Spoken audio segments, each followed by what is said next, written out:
Yep, Charlamagne the God. Andrew Schultz. Now, this week's episode of The Brilliant Idiots is brought to you by Bevel. Start shaving smarter with the first and only shaving system designed for coarse, curly hair and sensitive skin.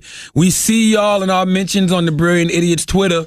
Order your Bevel razor today by going to getbevel.com and using promo code IDIOTS to get 20% off your first month. That's GETBEVEL.com. Now, let's start the show. Yo, first of all, thank you guys so much for coming out to the shows in Amsterdam, in London. That shit was so dope. It's crazy to see fans coming out internationally and having these same conversations with them in person. And just, I mean, that's the best. I got some shows coming up this weekend. I'm going to be Friday. I'm going to be in Long Island, Strong Island. I'm going to be at the Brokerage in Belmore, New York. I'm going to be there 8-12, August 12th.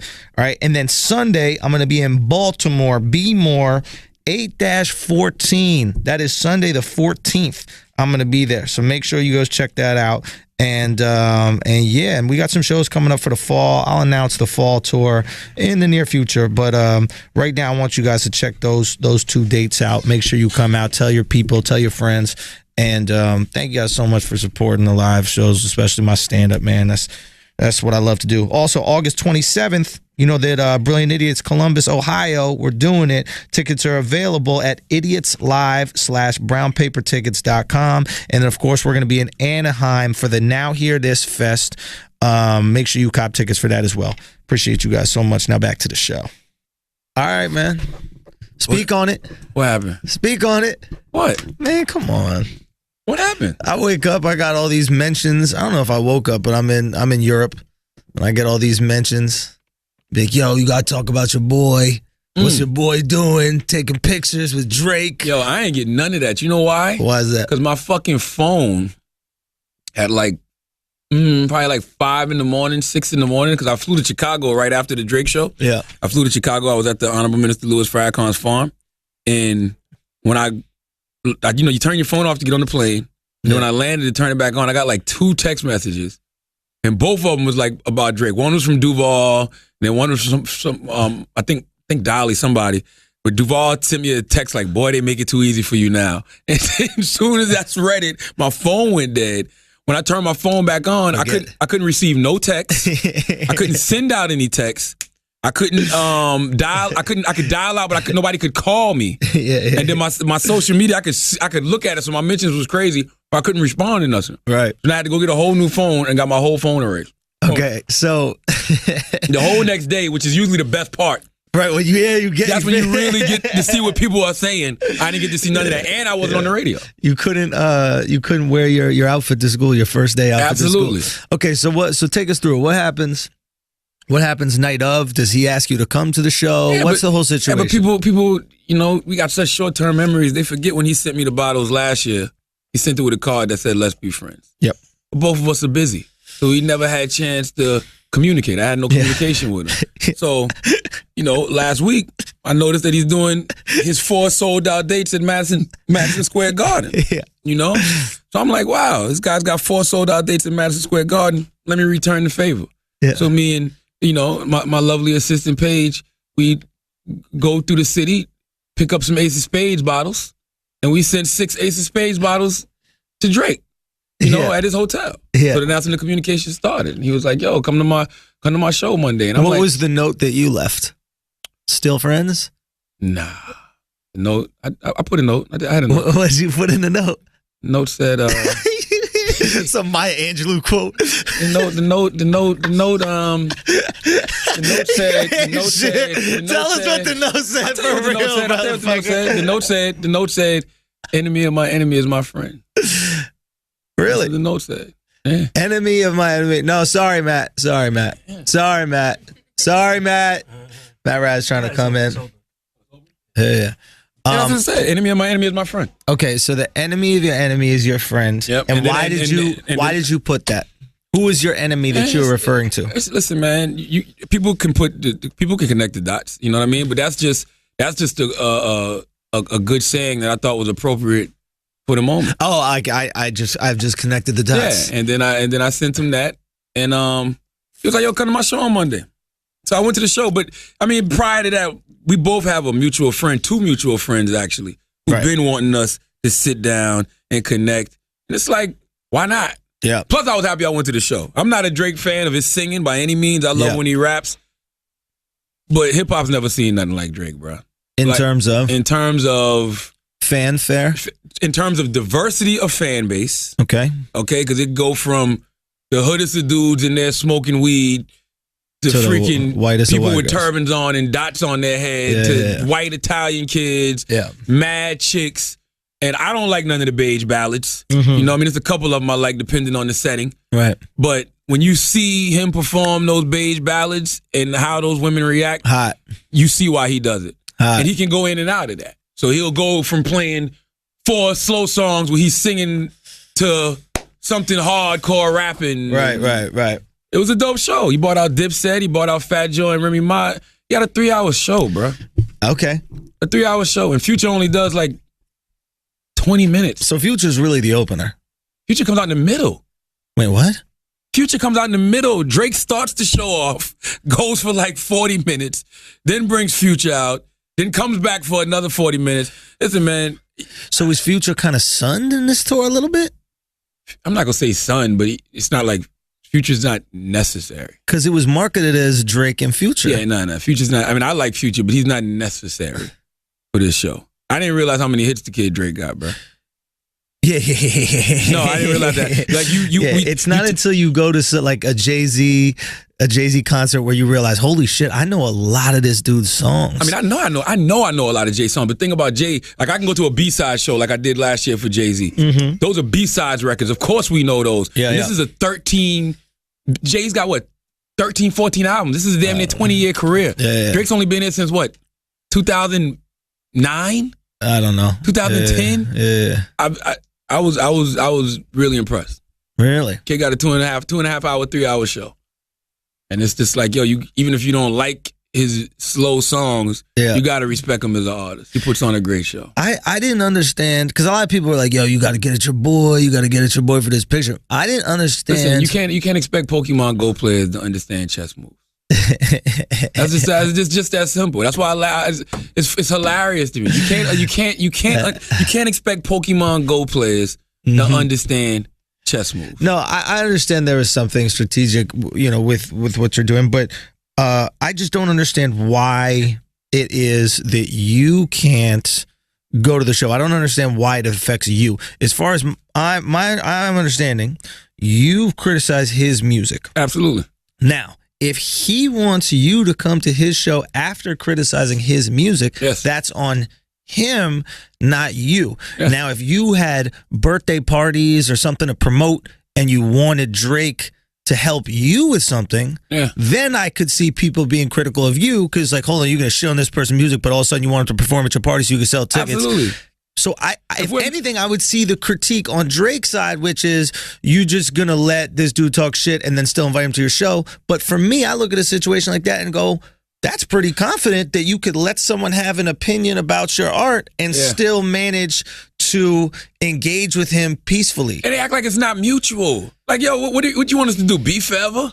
You know what I'm saying? Like Drake thought I've been in Houston and came to the club looking for me with goons. That's what y'all want? Y'all want to you know what I'm saying? I've seen him in Kanye West show, and we've walked to the back and seen him and his dudes and wax ready for whatever. And I'm like, no, we going over here. Like, what are we going to do? Fight over an opinion? You know what I mean? Like, what's wrong with actually having a conversation? Well, that's what we say all the time on this show, right? Why can't we disagree? Why can't we have a conversation and peace up? And the funny thing is, nobody knows what we talked about. For all y'all know, we could have been having a conversation about everything. What was the laugh about? Let's talk about the laugh. What was the laugh about? What was the laugh about? The laugh was just funny that we was actually communicating with each other. You know what I'm saying? Like, as soon as we walked in, that's what we did. I dapped him up and we laughed. Like, this is weird as fuck. You know what I'm saying? Yeah. And then we just had a conversation. The laugh was just like, yo, man, how were those green room hoes? There was nobody in there. Man, come on. He was in there by himself. Come on. Drake was in. Listen, hold up. Let's be clear about something. Come on. Drake is really Drake, bro. What you mean by that? When we walked in that room, the room just looked so comfortable. Like it looked like you could just lay You down. give this man some pussy, bro. It looked like you could lay. It looked like you could lay down anywhere in this room and take a nap at any moment. It was dimly lit. It was incense burning. Not only was it incense in the room, it was incense in the hallway leading up to it. He's warming you up to the room. You fucking walk through the hallway. This guy's gonna get this butt. I'm like, yo, Drake is really Drake. But shit, and no hoes in the room, no Bernices. Nah, he was by himself. Wow, by himself. And is Future allowed in the room? She got his own room. But can he come into the room for like a short period of time and then he has to leave? I don't know. No, I have no idea. I just know he was in there by himself. All right. So you guys have this moment. Internet goes wild. Like I knew they would. So you predicted it. Of course. Yeah. I didn't want. At first, I was like, I don't even know if we should take a picture. Really? Nah. Did he ask for the pic or did you? I don't know. I don't remember. You did. Paige, get on the mic, baby. Get on the mic. I don't remember. Can you give her that chair, Greg? I took Paige I was like, Paige, come get a pic because I know Paige is a big fan. Her and you know Taylor's our producer. Yeah. So I took a picture for them. Yeah, he made us take a picture with him, and then they were kind of sitting around, and he was like, I don't even know if we should take a picture. Drake said that, and he was like, nah, we should. And then they took a picture. So Charmaine said, nah, we should. Yeah. Yes. It was mutual. I don't remember. Fucking fan. No, I'm joking. Hey, man. He suggested it, though. Listen, man. Hey, like I said, you can't expect Pokemon Go players to understand. You have to the do move of it. chess I think players.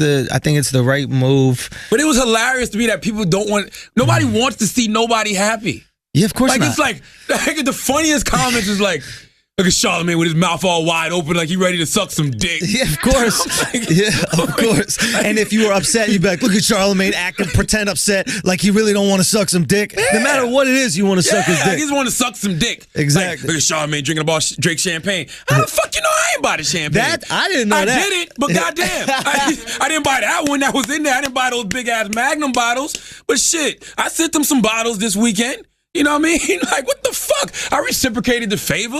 You know what I mean? God damn. Motherfuckers like, Charlamagne is sell out for some bottles. I really don't know what people want. Like, I don't know what you want me to just beef with this guy forever. Mm-hmm. Like, after a while, it sounds like hating, bro. Like, when they sent me those reference tracks last year. Not if you're consistent, but go on. No, let me tell you why. Yep. When they sent me those reference tracks last year, the Drake reference tracks, they sent them to me before anybody. Yeah. The reason they sent them to me because they said, oh, Charlamagne doesn't like Drake. He's going to go in with these. But when I get reference tracks, I'm saying to myself, all right, I don't hate this dude this much. Okay, I got an opinion about his music, but me just playing the reference tracks just seems like hate. And plus, it took me back to the Floyd Mayweather situation when I played the audio of Floyd Mayweather reading. It's like I didn't feel good after I did that. Yeah. You know what I mean? Like it was no reason. There's nobody ran down on me. Yeah. Nobody at the radio station got mad at me. There was nothing like that. I just felt bad as a human being. Like, man, that was kind of cheap. You know what I'm saying? Yeah. So that's how I felt when I got the reference tracks. That's good that you can admit that about yourself. Of course. I'm like, yo, that would feel cheap. Like, it's like I don't hate this man to want to destroy his livelihood. I just got an opinion about his music. I don't like when the guy sings. You know what I mean? I say it's 3 sexual orientations. It's gay, straight, and Drake. Yeah. You know what I mean? Like I don't have a... Which were you feeling when you were breathing in that incense? Oh, you feel very Drake. You feel very Drake in the presence of Drake. Like, there's some Prince shit? Nah, it ain't that much. It ain't. You ain't gonna give him no butt. Nah, but you know, as a can't believe he had no hose in the somebody green room, as somebody who is a, I guess you know what? We're considered talents, right? Of course, we're considered talents. When you see somebody rock a stage for 3 hours shows, we do Brilliant Idiots live. Brother, you don't got to convince me. No, this guy rocked for 3 hours, and there was never a dull moment. And as far as I'm concerned, from pictures and from people snapping and shit like that, it looks like he's up there more or less alone. Always. Well, okay. Yes, majority of the show he's by himself. Yeah. He brings out Future. After him and Future just do like 2 songs. Even that, like, there's no... dancers in the background. None. Like, you can create... Future had dancers. Of course he did. Drake had none. Future is a boring performer. I don't know if you've seen Future perform before, but he is mind-bogglingly boring. I like his music. Yeah. I'm really into his music, but it is like mind-numbing. Yeah, I can see why you say that. How boring he is. So I think he needs a distraction. You know, like there's some singers, they're just not that good at singing, right? So you need something else going on in the background to distract you and keep your senses occupied. But from what I saw, and I can only relate this to Ed Sheeran, I saw Sheeran at the Garden. Beast. Just him and the guitar. Beast. Not even a band. Beast. Ed's a beast. I seen that. Ed's Unbelievable. He's a beast. Unbelievable. So it was Drake. Drake was on that kind of level. Yeah, I mean, that's what concerts do. Concerts either give you, concerts either make you dislike an artist. Oh, yeah, or love him. Or stay the same, or you have a new respect for him. I have a new respect for what Drake does. So what is engaging about the live show that we don't get through just the regular music? I guess, I mean, for me, I guess it was the impact on the music. Because, I mean, for me, I'm not a fan of Drake's music. I'm not a fan of his slow songs. I like when he raps. Yeah.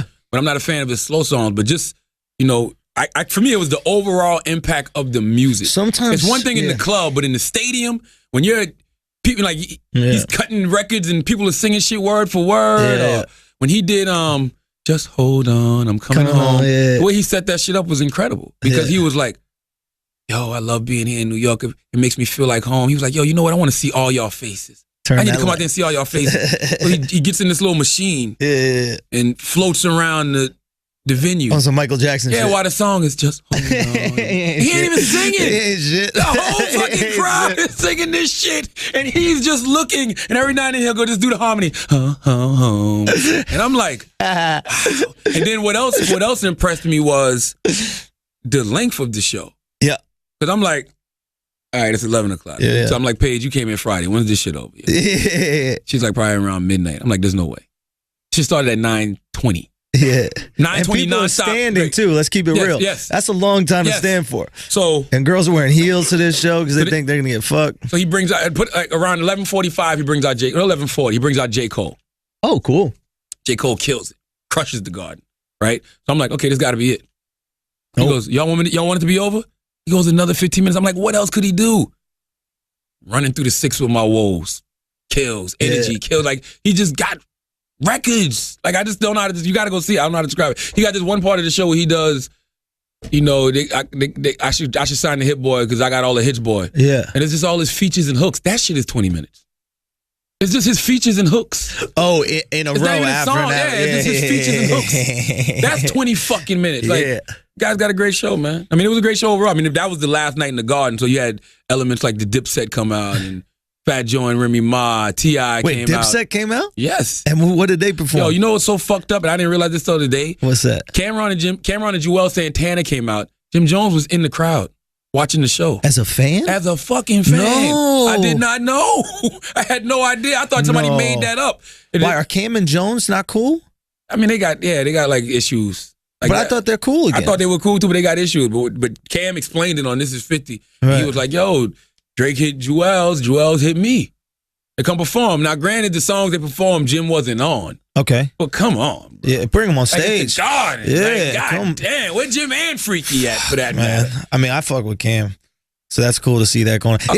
I'll be honest, it's cool to see rappers you respect someone new. The Garden went crazy for Cameron. Yeah, but that's, come on, it's Cam City. No. Different era. The thing is, I thought about this that night. The reason they go crazy for Cam, because if you're 26, 27, 28, you was a kid at probably the height of Dipset. You was 15, 16. Yeah. You was really just into them. Shit, I think we were kids at the height of Dipset. I was like, let me see, 2000. Or maybe I'm a little bit older. Because I remember Killer Cam. I remember before it was Cameron. I remember all that too. But I'm just saying, we're older. Like I grew up on Wu-Tang. So for me, Wu-Tang was my high school years. Yeah. But these kids that was at this concert at 27, 28, it was Dipset. Dipset was their high school years. They used to dress like Dipset. Same way I used to get my hair done like Old Dirty. I throw the grill in or some shit like that. You know what I'm saying? So it was like nostalgia for them. Like, oh shit. And he did Old Boy, and they did Hey Mod and the motherfucking gangster music. Yeah. Listen, it was a dope show, man. I cannot front. It was a dope show. Wow. It was a really dope show. All right, shit, man. And then, we popped a little champagne after the show. You guys go party after? Nah. Were there hoes in the room after the show? Nah. This dude is that's why he's gonna beat all these motherfuckers. Because he literally cares about the work. He's gonna beat all these motherfuckers because he's strategic. He can't. But think about He cares it. about the work and he's strategic. It's easy. It's easier to be strategic and care about the work when you don't have distraction. Yeah. Right. It's like that whole Frank Lucas shit or shit. It's like Jesus. Yeah. It's like who took him down? Right. Mm-hmm. Some trifling ass chicks. So this guy's got no distractions. I mean, I'll be honest. And we've said this on the show before. I don't even know the girls Drake's fucked. How has not one girl come out and said, "Yo, I was fucking Drake. He's a piece of shit." Mad girls Drake fucked. Who? He talks about him all the time. If he didn't, what I'm saying is these girls aren't doing interviews. These girls aren't saying, "Oh, he's an asshole. He mistreated me." This, Probably that, the treats him other. good. Probably hit him with the Derek Jeter package, baby. What? Assigned what? Something. Leave him with a care package. You know what I'm He saying? give him Canadian citizenship. Something, I Gets you don't some know. health care. You take a girl on a trip or something. You give her a nice bag, some shoes. She'll shut the fuck up. But then they start missing that. I feel like I don't know. There's something going on. I feel like girls only do shit like that when you don't do things for them in return. If you're a piece of shit to a girl will be a piece of shit to you. So you think that they don't go, "Oh, he really likes me."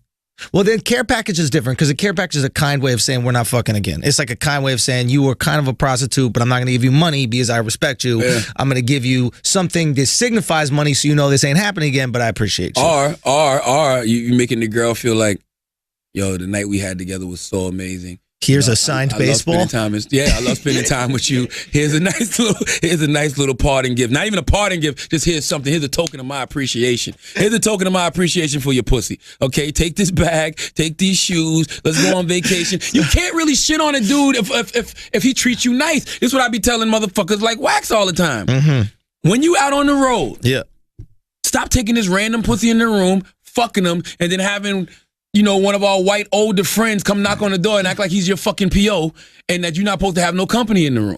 Okay? All right? You got to stop doing shit like that because eventually girls are going to catch on to the fact that you're treating them like shit and they're going to get mad. Shit, bro. Some girls just straight up get mad and that's when they blow your spot up.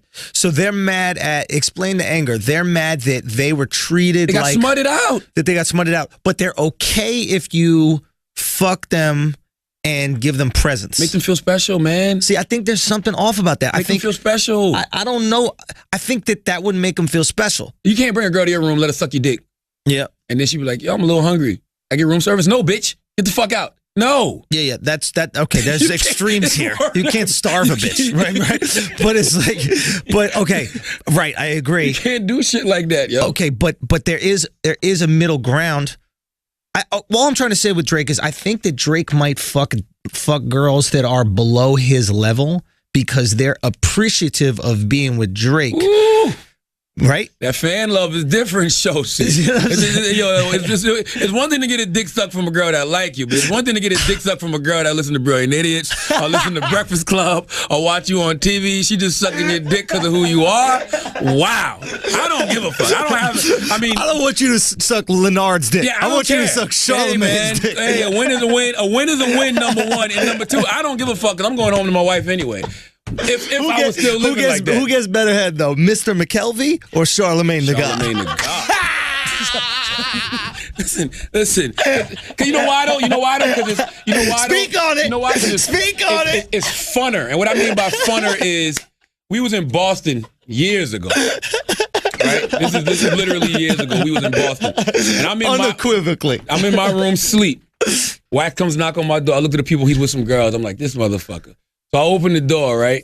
You know, the girls come in, blah, blah, blah. She don't want to do nothing but suck my dick. Right? Like nothing else but suck my dick. So Wax is in the bathroom. The hotel rooms were small because it's Boston. He was in a shitty ass fucking hotel. So the bathroom was right here. The bed's right here by the bathroom. So Wax is in the room smoking with one girl. The other girl keeps walking back and forth. She's come hit the blunt and she come suck my dick. She go hit the blunt and suck my dick. So I'm just in there laughing because I know she's smoking with Wax.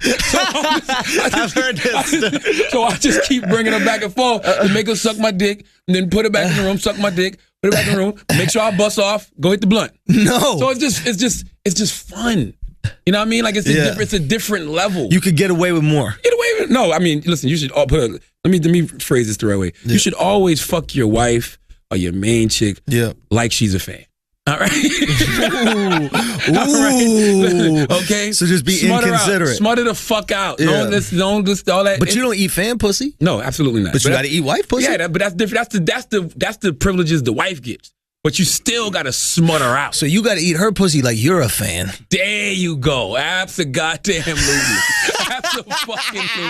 Absolutely. That's the jewel. Eat your main chick's pussy like you're a fan. Like she drink. Yes. And I don't even like the word fan. I just like when Ghostface said on the record, you goddamn right I fuck fans.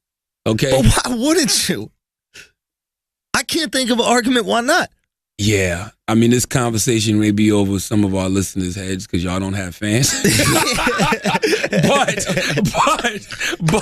this is just the inside look at two regular motherfuckers who telling y'all how this shit can go down. I don't partake anymore. Right. You know what I mean? I just like to watch people in action. Yeah. Schultz is still out here. Hey. You was in London for a week. I know you. Hey. You was in London for a week. You fucked a Muslim? I was out there. What? Did you fuck a Muslim in Europe? What? What you talking about? You're crazy, Sean, man. I pull that burqa up. No, I was in Amsterdam for almost a week. Oh, I know you got some pussy. Amsterdam was cool, man. I'm not gonna, I don't speak on these types of things, but Amsterdam was cool, man. Yeah. I'm not gonna. Amsterdam got stupid hot chicks, but I'm not gonna lie. Really? The dudes are just as hot. I know that sounds gay as fuck, son, but let me tell you, you've never seen people as good looking in your entire life. What? I was walking around the bar. They're all 6'6", fucking perfect hair and shit. Like it's like I was walking around the bar like the ugly bitch. That's what I felt in the bar. Sucked by a dude, bro. No. Well, what the fuck? It's like you fuck Chris Evans. This guy just described Captain America in Holland. What the fuck is wrong with you, yo? Bro, no, Amsterdam was the shit. I'm not gonna lie. Did you smoke some weed out there? I smoked a little bit. I can't smoke that much. Matter of fact, shout out to one of the Brilliant Idiots fans who came through the show and brought me a little bit of weed, but it was too strong. I couldn't fuck with that shit. Really? Yeah. Yo, I'm not gonna lie. We gotta do a show in Amsterdam. We got fans in Amsterdam. They fuck with idiots out there, bro. I don't like the word fans though. It just we have bothers supporters. Me. I agree with you because we've always had this kind of friendly relationship. Like it's so weird. Like after the show, I'll chill with people who fuck with the Brilliant Idiots because it's like we're on the same page with shit. They understand. I like to talk about things.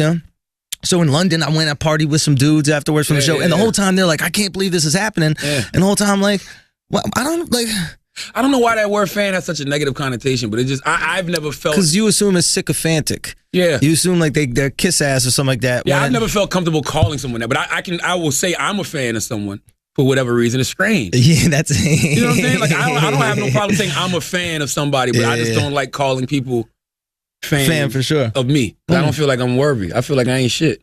I really ain't. Well, but I know where I come from, though. You know what I'm saying? Like, I think it's just like I still shit in public restrooms. You're not really popping until you don't shit. Until you don't shit in public. I shit anywhere.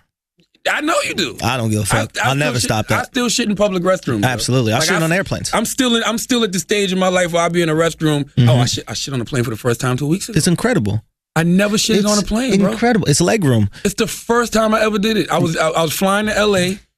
And it was early in the morning, and I'm regular, so meaning that like around 9 a.m. You got to get it going. I gotta go. 9 a.m. I got to shit. There we go. So I'm like, you know what? I'm just gonna fall asleep on the plane. By the time I wake up, I'm gonna be in LA. I shit when I get there. Nope. No way. Around goddamn Colorado, I felt the fucking rumblings. So I went in the bathroom and I thought about it. And I looked and I saw the fucking the seat covers. Yeah. I'm like, that means you can shit on this motherfucker. But see, the shit that confused me, there's no water in the toilet. Yeah. I'm like, damn, my shit probably will stick to the fucking hard plastic. Yeah, it will. I said, fuck it, man. I just got to take my chances. Mm-hmm. And I took his shit, and it felt liberating. I'm not going to front. Like, it felt like being so high up in the air and then taking a shit. And then I flushed the motherfucking toilet. I washed my hands. And then I'm like, all right, I'm going to open this door, and y'all going to get this whiff. Yeah. I'm just going to go back to my seat and act like nothing happened. Yeah. Nothing to see here, folks. But when I came out, nobody was looking at me jugmentally, yo. There wasn't a line? No. That's the only crappy part is when about taking a shit. No, that it's when there's is when you know that there are people waiting. Yeah. Right. Like I don't like shitting under pressure. It gives me anxiety, and then I end up pinching off, etc. But when I'm left to my own devices to take shits on the plane, it's just fucking incredible, dude. You know how you keep people from coming in the bathroom? Cough a lot as you're walking towards the bathroom. Like cough crazy. Interesting. That scares people for some reason. Coughing on a plane scares the fuck out of people. Really? Yes. I did some fucked up shit the other day. We was in Chicago, man. I saw this lady with a mask on, and I had just seen this big ass sign for Zika. So this lady walks up to me to talk to me, right? She's like, "Hey, what's up, Charlamagne? Whatever." And I go, "Oh, you got a mask on?" I said, "What? You scared of that Zika?" And she looked at me and she goes, she took it off. She had these tubes going up her nose. She goes, "No, I'm just preparing for double lung transplant surgery." So I just had lung transplant surgery. No bullshit. I'm on the flight. I'm on my flight to Holland. We had to stop in Manchester, and these two chicks who are from England are in the airport. We all missed our flight to Amsterdam from Holland. One of the chicks is fucking sneezing and coughing and shit a lot, right? And then she was like, "Yeah, I was just in Brazil," and I was like, "Well, fuck, you think you got Zika? Like, what's going on?" Joking sarcastically, and she goes, "Probably." I go, what you mean probably? She goes, "Oh, that's just fear mongering. The Zika, it's just a cold. It's not a big deal. You just get a cold, and then as long as you don't have kids, then everything's fine." So it's a cold with a black person's name? I don't know what the fuck it is. Yeah. All I know is this bitch was walking around the Manchester airport with fucking Zika on my flight. So she really had it? Bro, that's what she was saying. Yeah. But she was trying to act like in America, we exaggerate how fucked up it is, this, that, the other. Maybe. Possible. Well, I fall for it. We did that with Ebola. Ebola killed motherfuckers. 2 people in America. Okay.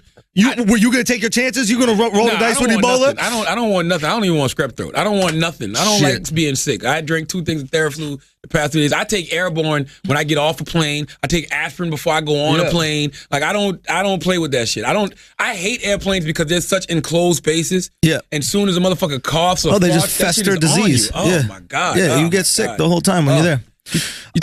Go ahead. No, say what you're saying. I say you take a fucking fleshlight through a plane?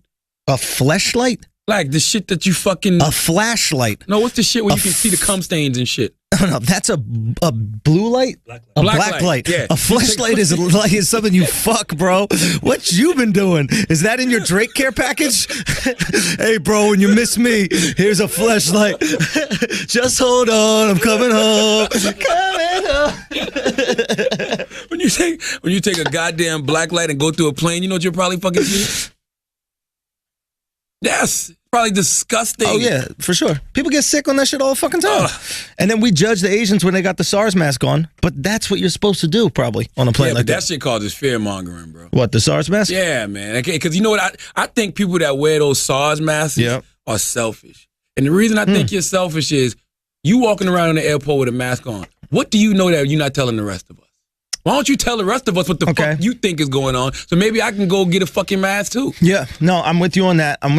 I get offended by it. Like when I see like the Asian person with that in America, I'm like,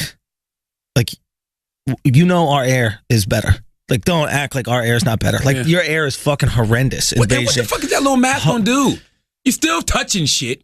You know what I'm saying? You still got your other parts of your skin exposed. Sure. Throw the whole hazmat suit on if you want motherfucking. Not to mention, have you ever heard a construction worker with a clear voice? They wear those shits every single fucking day, and they all talk like they got emphysema. Absolutely. So, of course, that shit ain't fucking working. That shit ain't working, bro. No, it's not gonna happen. Let's pay these bills, man. All right, this week's episode of Brilliant Idiots is brought to you in part by Touch of Modern. We've got the 411 on where to grab the latest tech gadgets, fashions, and decor for your lifestyle. It's all available at touchofmodern.com. You can find it all right there with the best prices available on the web. By connecting directly with the designers, Touch of Modern is bringing you products that are timeless and unique. Each piece is hand-selected and is something they believe to be an example of great design worthy of your attention. Like the barman, fuck, man. All right, I already fucked up to read. All right, like the barman, a smart cocktail mixer, an app that promises to be the only system you'll need to make the perfect drink anytime, anywhere. Or the handmade, unique wooden iPhone and MacBook accessories from Touch of Wood. Touch of Wood. New sales launch literally every day on Touch of Modern, and you don't have to be sitting in front of your computer to get the best deals, because with the Touch of Modern app, you can check out the sales on the go. Our listeners can get immediate access to these deals when they sign up at touchofmodern.com. That's touchofmodern.com. Do it today, because tomorrow it'll be different. That's how life rolls in the fast lane. All right. So I was in Holland, right? Amsterdam. I think Holland, from my experience there, is the pinnacle of civilized society. Really? As we speak. Why do you say that? Just in terms of legislation. Because their laws are about safety of the people, not about perfection. Like our laws in America are about assume that everybody's perfect, right? They assume nobody's going to speed, nobody's going to do drugs, nobody's going to do all these things, right? We are perfect beings. We are made in the image of God. We have a lot of religious influence, right? So we should be perfect. So when we fucked up, we get punished by it. In Holland, in Amsterdam, they know that most people are not perfect. They know most people are going to do drugs. So they make laws so that you don't die, essentially. Like, how can we keep these people safe? For example, there's this music festival the weekend I was there, right? Now, when you go to a music festival out there, they know that you're going to do drugs there. Everybody does drugs at music festivals. They know it's going to happen. Okay. So what they do is instead of having people OD, the government allows you to send your drugs ahead of time to a lab, and the government will test your drugs for you to make sure there's not some fucked up shit in it that's going to kill you. They'll tell you the quality and then send them back. You got some places in America like that. You got those fucking safe houses where they allow junkies to go do their motherfucking drugs so they don't share. Well, there's certain states that give a needle program, that kind of shit. Like that. And to be honest, it makes sense because it probably costs the state or the country more money to deal with dead bodies at a music festival. They got to take them to the hospital, try to revive them, all this other shit, than it would to just have people doing a safe amount of drugs. Like, for example, at these festivals as well, you're allowed to take up to, I think, 2 pills to the festival. Any more, you're selling it. But they basically go, okay, how many pills can people take and not die? All right, 2 is a pretty good thing. We know you're going to take pills. You might as well just take up to 2, and then we don't have people. I think America's doing that now with, like, the legalization of marijuana for recreational use in a lot of places. Absolutely. And I mean, I definitely think America's laws are for safety. I think they're for punishment. Like, here's a perfect example. Nah, they're for safety. Because think about it. If they say the speed limit is 70, yep, 70 is a reasonable speed that everybody can drive and not motherfucking get into accidents. Yep. And if you do get in an accident, you probably could live, things of that nature. Now, when your dumb ass does 110 and then fucking run somebody off the road and flip and kill yourself, that's your fault because you fucking broke the law. There should definitely be laws that are made for safety. I think a lot are made for safety, but I think they're made with this idea of perfection in hand. I don't think so. You don't think so? Yeah. So why do you think we have such strict drug laws? Like, now it's starting to change because they realize it's ineffective, right? It used to be if you were found with a little weed on you in New York, boom, you get fined. Shit, you could go overnight. You could go to the Tombs. You could get put in jail for the weekend. Now in New York, if you got under like something like 20 ounces of weed on your person, you're totally fine because they realize it's not an effective way to deter smoking. But that's with weed. With the harsher drugs, they still gonna bury your motherfucking ass. Yeah. Whether it's cocaine, especially prescription pills popping right now, they gonna bury you. Well, here's the thing: prescription pills. There's no way to prove that you didn't have a prescription. So, oh yes, it is. How so? If I get caught with 500 things of OxyContin, that's my back. I got a bad back. I got my scoliosis is fucked up. Like, oh hell no. But I mean, I understand what you're saying, but it's just like, you gotta have strict drug laws in fucking America because motherfucking Americans take advantage of every fucking thing. You give us an inch, you take a motherfucking mile. We're going to OD. No pun intended. I wonder if we would. I wonder. It's like, for example, when your parents give you a curfew, right? And they say you got to be home at 10:30. What time are you home? 10:30. Yeah, but if they say midnight, you might come home 11:45. If they say you don't have a curfew, you might not even go out. You're gonna come back whenever you want. It's like if your girl said to you, you could fuck 5 girls a year. Right? You could cheat on me 5 times a year. You're going to fuck 5. No, I ain't fucking none. That's a trap. That's a setup, goddammit. You know what the fuck I'm talking about. Ain't no laws about that shit in America. You know what the fuck I'm talking about. Well, she told me I could fuck 5, Judge. Now she want a divorce for irreconcilable differences and infidelity. You need that 5 on paper. You need that 5 on paper. Fuck that. But you know what I'm saying? The second you give us permission, we're going to take everything you give us permission to do. What else? You got to give me some more examples. What else are they laxed on in Holland? I mean, well, weed is just legal. Mushrooms are legal. Out there, you could just do that shit. But then they got other things that are a little bit, I think, peculiar. Like, this is some shit that's happening throughout Europe right now. It's happened in Germany, and it happened there. In certain public spaces, you can't wear, the Muslim women can't wear the veil, right? The shit that covers their face, right? And I don't like the law because I think that there's no way to really enforce it. Right, their argument is we need to see people's face in certain places, right? Because for safety issues. I agree with that. Now, I agree with it, but here's the thing. How do you enforce that without being prejudiced just to Muslims? Right? Because what if it's cold outside? I can't just walk around with a bandana or a ski mask? Well, that's like here in America. You can't walk to a fucking store with a mask on. Shit's on the fucking door. Don't enter here with no mask. See, I haven't seen that. Hell I can walk right into Walmart with a ski mask. I don't know about Walmart. Fam, I can't walk in a Bank of America with one, but I can walk in a Walmart. But most convenience stores, if you pay attention when you walk in, it'll say do not enter with mask on, hoodie on. And I used to think that shit was the crazy one. I'm like, who the fuck would come in the store with a mask on? But then you think about Halloween, or you think about when it's wintertime when motherfuckers wear this shit. I don't know if I told you the story before. When I was in West Virginia, we camouflaged out. I'm with Shane and from Buckwild. God bless the dead. Yeah. We camouflaged out. I got the fucking camouflage ski mask shit on. And it's cold as fuck in West Virginia. Yep. So I jump out. I got the mask on. Shane goes, no, Charlamagne. Can't go in there with that mask on. You're a nigger in West Virginia. They'll kill you dead. Now, I don't know if that was a fucking sign on the door. But that was all the unwritten rules I needed to hear coming out of Shane's mouth. Okay, so I understand your point. Is you're trying to say nobody should be able to cover their face in these public spaces for a safety precaution. It's too dangerous. Nowadays, it's too dangerous. Okay, so my understanding was that this is something specifically to target Muslims out of fear that terrorists would take advantage of the hijab. I see that in America. I mean, but if you're saying nobody is allowed to cover their face at all, like you're not allowed to wear anything, no mask, a scarf when you're those cold, hoodies that you fucking put on can zip all the way up. You can't do none of that. If that's the case, if it's all across the board, I'm okay with it. But if you're specifically targeting the veil, then even though I think that the veil, I just think it's sad. It's so sad when I see women wearing that whole shit. It just fucking it hurts me to see that shit. But when I still think it's like, so even though I'm against the idea that you wear that, I still feel like it's wrong if you're going to be prejudiced to one group. I feel like we can't pinpoint one thing. But you say it's across all. I mean, no, I'm saying in America, I've seen gas stations that say, do not come in here with a mask on. Okay. How do you feel about that? The veil. What? Like when you see the ladies dressed in the thing and there's only a slit that they can see their eyes out of. I mean, I never really thought about it. I just think that's their culture. That's what they do.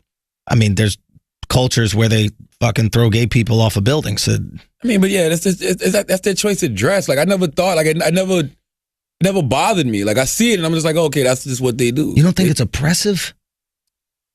It depends. That's the question you would have to ask the women. And the reason I say that is because a lot of them are just born into that culture. That's what they've always done. Right. So to them, that might be their thing. Like wearing less than 3/4 of cloth might make them not feel like who they are. Like those people, like, it's just as like watching a Jewish person with the yarmulke on. It's just like, that's just what they do. With the yarmulke. Yarmulke, whatever the fuck, man. The yarmulke, the yarmulke on. That's just what they do. You know what I mean? Like, it's just, that's just their culture. That's just their custom. Like, but do you feel like there can be things that are within a culture that are oppressive, right? Like, yeah. So I think it's oppressive when you make somebody do something. Well, that's the argument, right? Is if you never had a choice to not wear it, then how do you know it's a choice to wear it? Like I would. People in America make the same choice. Like Little Mo's a singer. I don't know who Little Mo. I know her boyfriend, but I don't know what religion her boyfriend is. Yeah, but that's all Little Mo wears now. She wears a full headdress. She wears the whole shit. Like it's like the whole shit coming down. Like yeah. She wears the whole shit. I'm not talking about the scarf. Like there's some women that cover their hair with the scarf. Yeah, you're talking about the whole thing with the veil. The only thing you see is their exactly. Because I think the scarf is very pretty, to be honest with you. I think it's kind of hot, you know. Yeah. But I'm talking about literally covered head to toe, and there's a little slit to see out of. You look like a Pac-Man ghost. The reason behind it is because the woman's body is a temple. And they feel like they shouldn't. It's modesty. Yeah, modesty, and they shouldn't show off their bodies because they don't want to tempt. They don't want to be sexualized. Lustful. Exactly. But here's I actually like that idea. See, I don't like that idea because it's why are we punishing the woman for a man viewing them as a sexual object? Like if you view a woman like that, then close your fucking eyes. Don't punish the woman. You see what I'm saying? You see how oppressive that shit is? I'm with you, but you got a dick. I'm with you. Look, I see a girl walking here with some hot shorts on. You like, whoa, what's up? Yeah, but if a girl walk around with a burqa and the wind comes and makes the ass shape, I'm gonna be like, well, what's up too? A girl walking here with one of them veils, I'm like, whoa. What you putting your hands up for? Black Lives Matter. Black Lives Matter. I'm like, did anybody searching for a bomb? Like,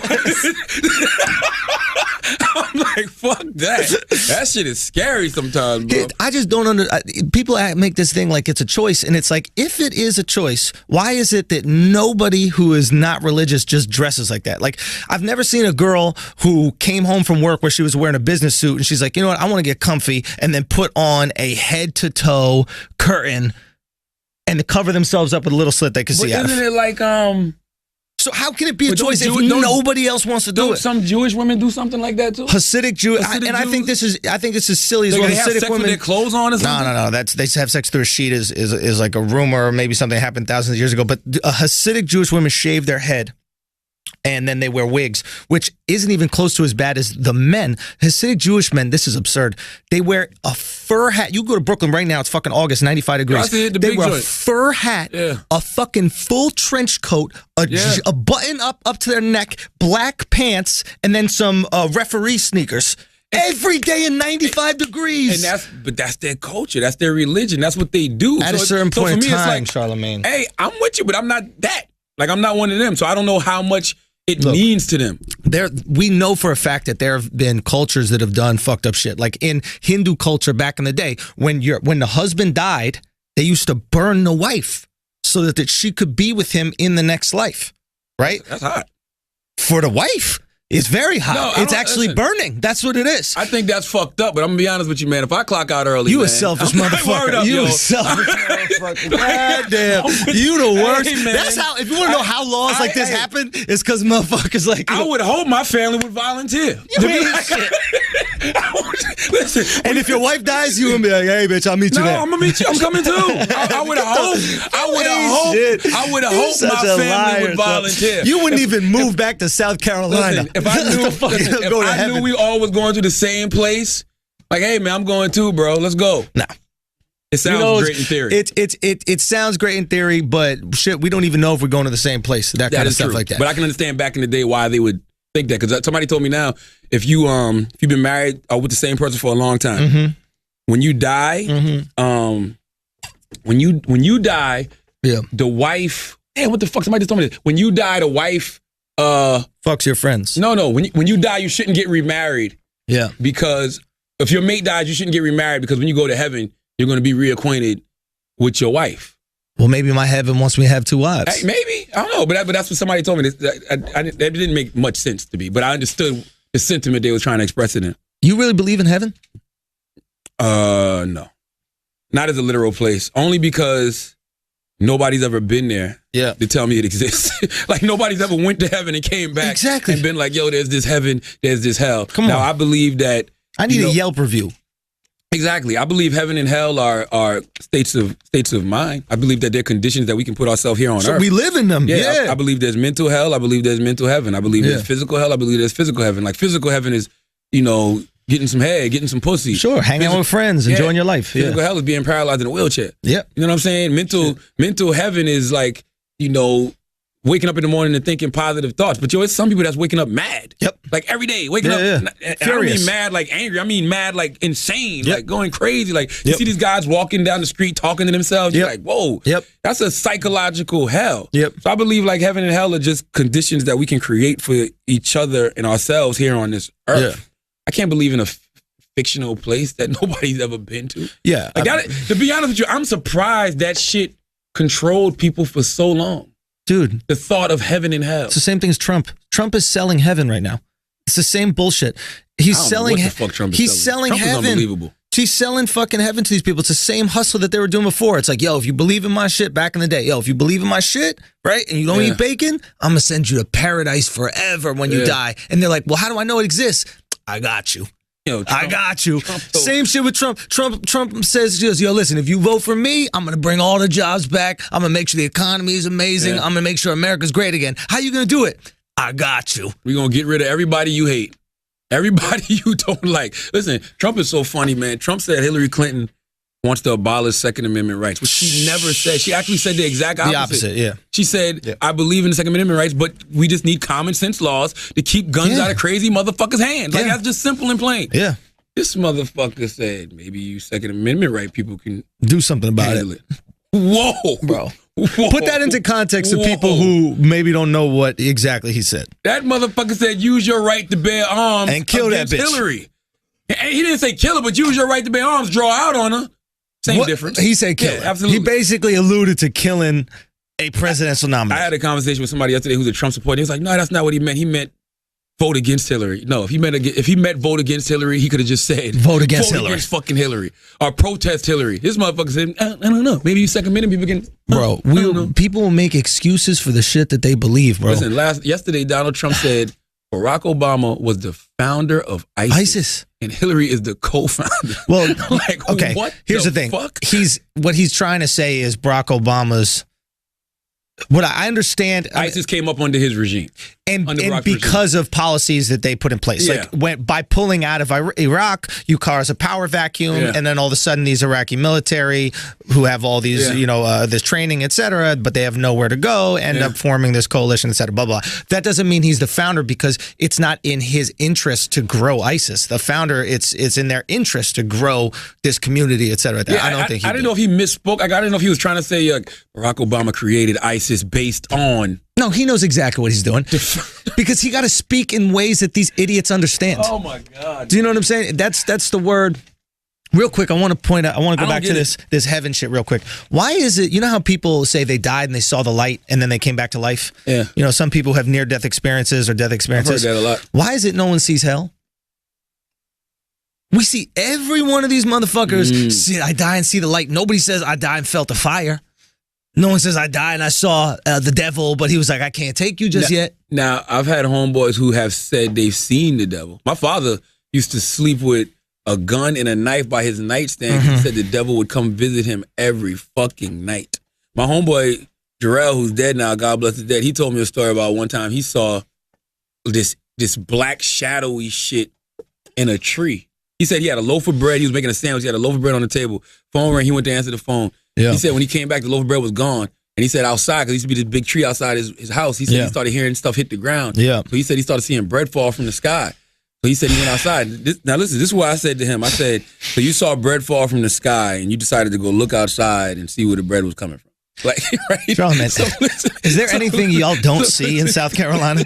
No, like, is there anything at all? Place. So he said he goes out on the porch. He said he's this black shadowy figure taking bites of the bread and just dropping it. And he said it looked like the devil. What does the devil look like?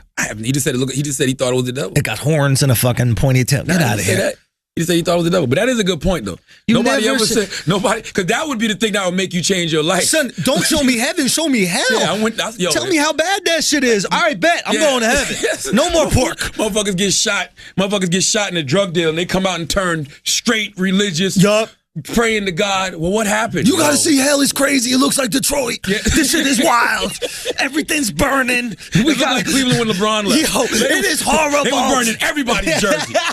They burned Dennis Rodman jerseys. He ain't even there yet. They preparing for him to come. Like shit would be fucked up. But I don't like. Listen, man. God bless everybody that believes in religion. That's the dumbest shit in the world, bro. Son, thank you. I can't. They scare you with something that you don't even know exists. Nobody's ever been to heaven or hell to tell you that it exists. Why do you think that's a literal place? Now, I do believe the way you live on this planet can create those circumstances for you on this planet. Absolutely. So, because I'm going to be honest with you, when I'm, someplace like Anguilla, and I'm on that beach looking at that blue water, and I'm thinking about the way I turn my life around, and I'm reaping the fruits of my labor, I'm like, wow, this is heaven. Yeah. You know what I mean? But I've, been sitting in that motherfucking jail cell too, thinking about the poor choices I made and saying, damn, this is hell. You know what I'm saying? So it's just like, I believe you create those conditions for you right here on this earth. Go talk to somebody who got 100 years in jail and tell me if they don't feel like they're in hell. Absolutely. Abso-fucking-lutely. Here's the thing that's confusing to me about heaven, right? Or at least let's just point out like Christianity's version of heaven. So somebody can be a fucking serial rapist. They can rape people their entire lives. Get out of jail, rape another 100 people. Get out of jail again, rape another 100 people. get out of jail again, rape another 100 fucking people, kill people, kill babies, and then before they die, that pastor gonna find a way to get him into heaven at that funeral. Accept Jesus, and then he gets to go to heaven. I don't want to be in that heaven. Listen, man. What do you think, he's gonna stop raping when he gets to heaven? I tell Wax this shit all His heaven is actually just raping all the time. Absolutely. I tell Wax this shit all the time. The biggest piece of bullshit that they teach you in religion is that God forgives everything. If the Bible says God created man in his image according to his likeness, bro, we don't forgive everything.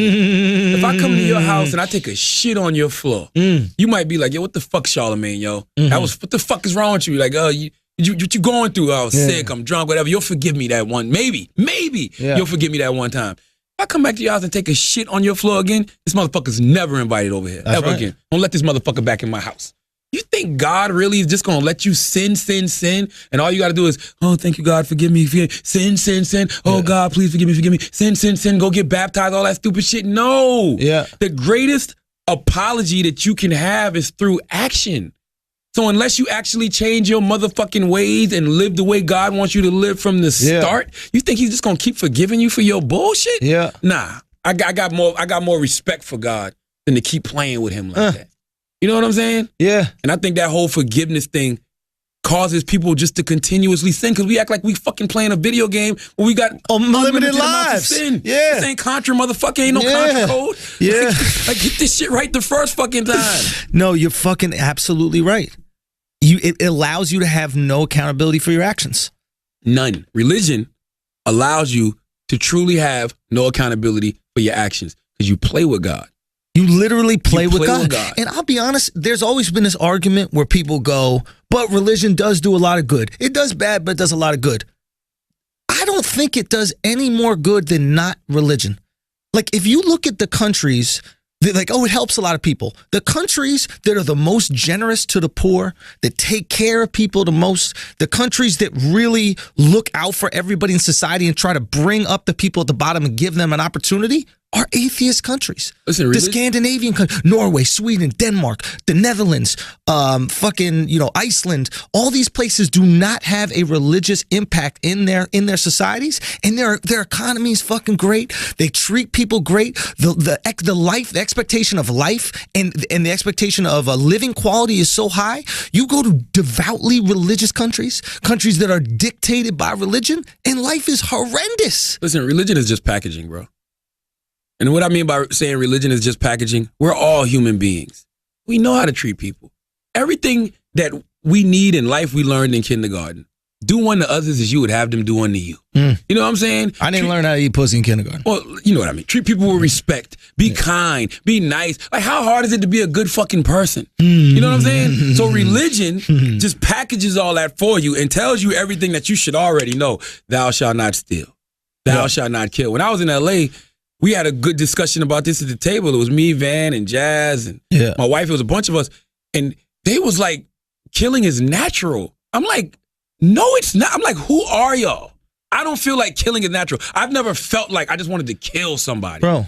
I've never felt that way in my life. I've never woke up with, like pussy is natural. Survival is natural, not killing. You're not killing. But and that's what I think. I'm trying to kill you and you kill me, that is natural. Yeah, self-preservation. I'm trying to get out, but not just wake up.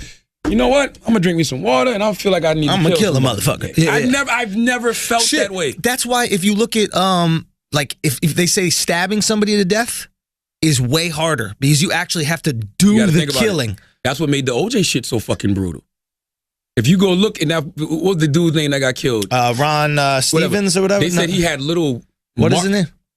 Ronald Goldman. Ron Isley. One of the Isley brothers. Listen, they said he had little poke marks in his cheek. That means OJ, whoever killed him, was taunting him with the knife, like poking him with the knife. It's like, yeah, motherfucker, sadistic. You about to die. That's a different level of sickness, bro. Yeah. So yes, I agree. Killing somebody with a motherfucking knife, a gun anybody could do because you're not doing the killing. The bullet doing all that shit. You pulling the trigger, boom. But a knife, you actually got to do it. And that tells me that in our soul, or in our morality, or in our brain, whatever it is, we think it's an immoral act. We think it's a wrong act. And I don't need religion to tell me to do that. That's what I'm saying. That's why I say religion is packaging. Religion tells you all the basic shit you already should know. thou shalt not kill. It's Thou shalt not pimping. steal. It's like, you know, when a pimp tells a girl like, "Oh, I'm gonna take care of you. Don't worry about it. You give me the money, and I'm gonna give you the money and buy your shit because without me, you wouldn't know what to do with this money."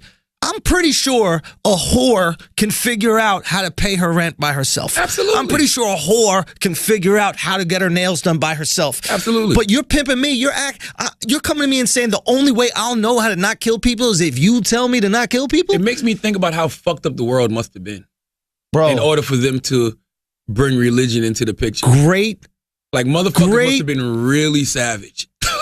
religion, law, all that shit in life is a reflection of the people. Think about how much people were stealing at a time where they said, if Thou you shalt steal, not we're going to steal. cut your hand off. Word up. Like, think about how often people stole that they just said, fuck it, we're cutting hands off at this point, guys. They're not going to stop stealing. We got to cut the fucking hands off. Say what? How bad people were killing, all that shit. Yo, you know what's so funny? Growing up in Moncks Corner, South Carolina, small town, population 8,000. Now it's 9,100. I just want to point that out. A kid tweeted me and I saw that. That is true. He said, get your facts right. We used to leave our doors unlocked. Dude. You know what I'm saying?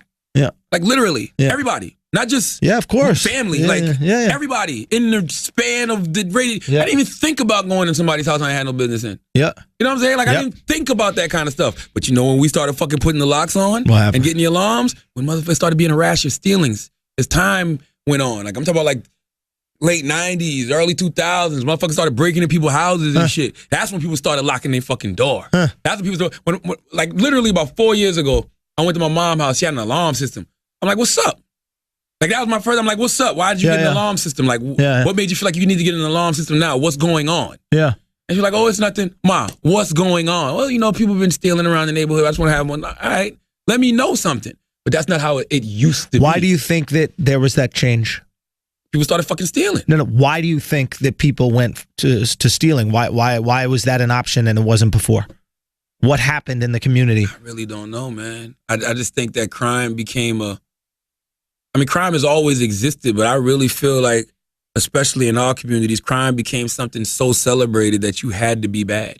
You know what I'm saying? You had to be bad. And I also think that when money became like a real intricate factor amongst kids, you know what I mean? Like, motherfuckers wanted to start selling dope to have some money. They wanted to steal to start having motherfucking money. And then you think about drugs, it's all a cycle. Like, if I start selling dope because I'm poor and disenfranchised, then I'm selling dope to crackheads. Crackheads want to buy dope. Crackheads don't always have money to buy dope. Crackheads motherfucking steal.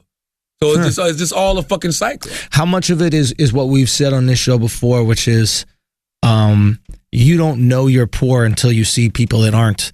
And now that we have the internet, it is even more pervasive, the poverty that you experience opposed to the wealth that some people do. I don't know how people are able to front in 2016. When I was a kid, me and my boys used to share clothes with each other. Jinko jeans was hot. Cross colors was hot. You know what I'm saying? If you had a pair of jeans, you rock those on Monday. I'm going to wear them on Wednesday with a different top. Nobody's going to know, but we all going to be fly. You know what I'm saying? We used to share clothes. You can't do that now. You can't do that. I mean, we used to share everything. Hats, jewelry, whatever, sneakers. Yeah. Just because we all wanted to uplift each other and empower each other. And we wanted everybody to be fly. You know what I'm saying? So we used to share clothes with each other. You all wanted to be fly, but you realize that you need a little help from your friends. Yeah, because they have money. Sure. You know what I mean? Like, my boy Terrence James, Terrence's father used to work at used to own a few McDonald's. So Terrence would go to DC and come back with mad jeans. And this is how much camaraderie we had in the community. Terrence would be like, yo, come look what I got. See this shit? You know what I'm saying? You can wear that. Like, it used to be that type of shit. Them fucking HBCU hoodies that had the different colleges, Texas Longhorn shit, Raiders shit, whatever. We used to all rock each other's shit to stay fly. Yeah. So I think nowadays you can't do that. Nowadays you gotta go try to get money in some way, shape, or form. These niggas will rob you just to have money to go on fucking Instagram to flash with a stack. Just to flash with a fucking stack. Hey, I got $1,000. Look, hey, yo, we out here getting money. Motherfuckers live to do those kind of videos. They live to take those kind of pictures. I don't see how people front in 2016. You can't front like you're broke. Remember how I used to say you can't move to New York? Because if you move to New York, you can't front. Because it really do cost to live here. Yeah. The motherfuckers go out to LA. I'm out in LA doing it. Then you go to their fucking studio apartment and shit like that. You can't front in 2016, bro. You just can't. Interesting. I don't see how you do it. We can see through it. You can see fucking through it. Here's my question to you.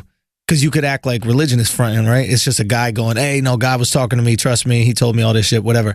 Do you think that we could get away with that, or someone could get away with that now? Yeah. Well, shit, they did. The Scientology shit. Not even Scientology. You think of fucking Charles Manson. You think of fucking Jim Jones. You think of all these motherfuckers that have cults. That's all they're doing. They're preying on people's need to believe. Here's what I don't understand. That's all religion is. Religion preys on people's need to believe in something greater desperation. than them. Yeah. And hope. They need hope, and they need some kind of salvation and that kind of stuff. Here's what I understand. Why is there no fact checking? I was talking to this girl because I was talking about the Burke on Twitter, and she's a Muslim feminist, and she had this argument that that Islam is actually the most feminist religion, and that Muhammad was a feminist, and I had to hear her out. I wanted to have this conversation with her, and we were talking on Twitter back and forth just about it, and she was talking about the religion, and she was saying how. And there's some very interesting things about Muhammad in terms of how progressive he was for the time, right? He gets knocked a lot, but I was talking to a buddy of mine, Hassan Minhaj, who's on the Daily Show, and he was saying how like Muhammad freed slaves, which at the time was unprecedented. You know, you were a slave for life, right? He also said Muhammad made sure that women got stuff after their husband died.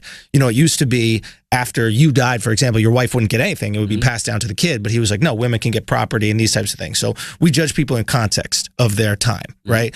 And that is incredibly progressive. But there's still some very troubling things about, you know, women's rights in Islam, right? And just in general, you know, like in all these books, Christianity, Judaism, the Old Testament, and all of them are fucking horrendous when you really read them. You know, that's one reason they cover them up, though. They feel like they're protecting the women by covering them up the way they do. I think it's a very altruistic way of looking at it. I don't think it's real that they're protecting them. I think it's an oppressive way, and I think it's insecurity in men, and I think it's a kind of fucked up thing. But just talking about she was like, you know, in Islam it says do not kill anybody. You should not kill anybody. And I started going, all right, well that's true, but there are also passages where it says exactly to kill people. And I started sending her. God. That's what jihad is. Yeah, exactly. There it is. You know, this is a religion that was spread by the sword, like all religions, right? Which means literally, if you don't believe, I'm going to kill you, and it's just going to continue that way. And basically, I was sending her these packages, these excerpts from the Quran, and she just wouldn't accept that this was. She's like, "Oh, this is out of context. This is not real." And I'm like, "But it's in the book. It's why is it that you don't question any of the things that you like about the book, but the things that you don't like about the book, you just start questioning?" I mean, it's all religion. It's like, all of them. But why is there not a questioning? If you like pork, you're going to ignore Deuteronomy 14. If you like sex before marriage, you're going to ignore the part in the Bible where it says don't have sex before marriage. Like, it's just that simple. Like, but what is in humans that allows us to believe in something so devoutly without questioning it all? What is inside of us? You're not supposed to question God. Why not? Why would he give us the ability to question if we're not supposed to? I'm with you. I tell y'all the story all the time about how when I started doing my own independent studies of the Bible and of religion, I questioned everything because it was just shit in there that didn't make sense. I don't believe a snake talked to Eve and fucking told her to eat the apple. And then when you question somebody about it, they say to you, well, it wasn't really a snake. That's just a symbol. Why does it have to be a symbol? Why can't it be? I need to know what literally told Eve to do that. Or when they say Adam and Eve were the first humans on this earth, then they had Cain and Abel. Cain killed Abel, and then Cain went off and found a wife. Hold up. I thought where the bitches at? Like, where the hoes at? There's only 4 people. What the fuck? Like, this ain't Drake's green room. What the fuck going on? And you know what they told me? Well, Cain went and married his sister. So you mean to tell me the first daughter wasn't not only that, but wasn't even worth a mention in the Bible? Like, Adam got a name, Eve got a name, Cain got a name, Abel got a name, but his sister that he went. This bitch. Talk about his sister that he went off to fuck. So where was she? Where did she go off to college? What was she doing? Was she on a fucking studying abroad? Why did he have to go off to fuck his sister? Like, it's just a lot of things in the Bible. How did she know she was there? How did he know she was there? If he had to go off. Yeah, where are we going off to? Exactly. How did he even know that was his sister? Like, It's just plenty of shit in the Bible You should should question. I don't think Absolutely. there's anything wrong with questioning it. And I'll be honest, if you get things from these stories that are positive and good, okay, I'm fine with that. Okay, but one, understand that they're clearly just stories, and Just two, exactly. They're just stories. And there's like we learn from things from stories all the time. There's fucking fables and kind of shit that we pass on to our kids that have good messages. James version. No, they have a Queen King Jane. James. No. They have a Queen Jane version of the Bible. Okay, That's for LGBT right now. Matter of fact, let me Google it. I want to make sure I pronounce that right. Because when I read that, I was like, "Go watch the." Have you ever seen the Book of Eli? yeah, of course. That's what this is. Yeah. 100 years. We can create anything in 100 years from now. We can say, "This is the new religion. Yeah. This is the Bible. This is what you should follow." Yeah. I'm pretty sure it's the Queen James. No, matter of fact, it is Queen James.